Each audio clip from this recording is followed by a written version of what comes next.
నమస్కారం, leader Bhaskar news కు స్వాగతం.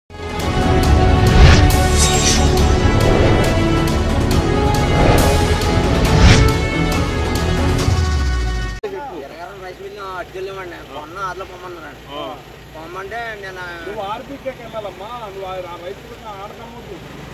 ఆర్బీకే పంపు ఆర్బీకే కొనబట్టి నీకు అసలు ఏం పిల్లలతో చేయాలని పనిచేస్తుంది. సరే, నువ్వు ఎవరికన్నా నువ్వు అసలు మండలం చేసిన అది మండలం పద్ధతిలో పెట్టమని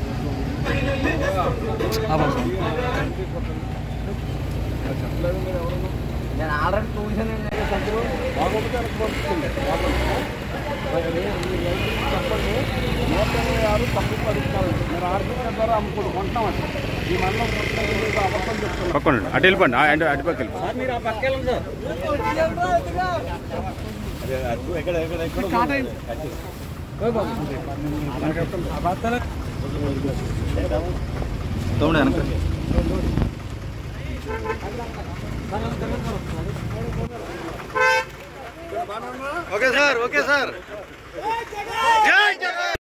మండలంలో అత్తిరి మండలం, తణుకు మండలం కూడా రైతులు మరి కోతలకు వస్తున్నారు, కుప్పలు నూరుస్తున్నారు, మరి మిషన్తో కటింగ్ చేస్తున్నారు.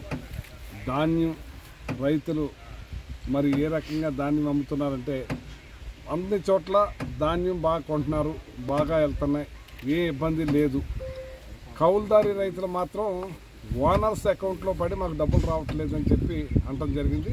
సొసైటీల ద్వారా మీరు ధాన్యాన్ని ట్రాన్స్పోర్ట్ చేసుకోవచ్చు అని చెప్పి చెప్పడం జరిగింది. ఆ సొసైటీ ప్రెసిడెంట్లే వాళ్ళకు కూడా ఇన్స్ట్రక్షన్స్ ఇవ్వడం జరిగింది. అది గతంలో మరి జరిగినట్టుగా రైతుకి మేలు జరిగేటట్టుగా చూడాలని చెప్పి మనం చెప్తున్నాం. ఇవాళ రైతుకి గిట్టుబాటు ధర వచ్చే విధంగా మరి నేను కూడా ఇప్పుడు ఆపద్ధర్మ మంత్రిని. మరి దాని విషయంలో ఎలా ప్రజలకు సహాయం చేయాలో నా పరిధి ప్రకారంగా సహాయం చేసుకుంటూ వస్తున్నాను.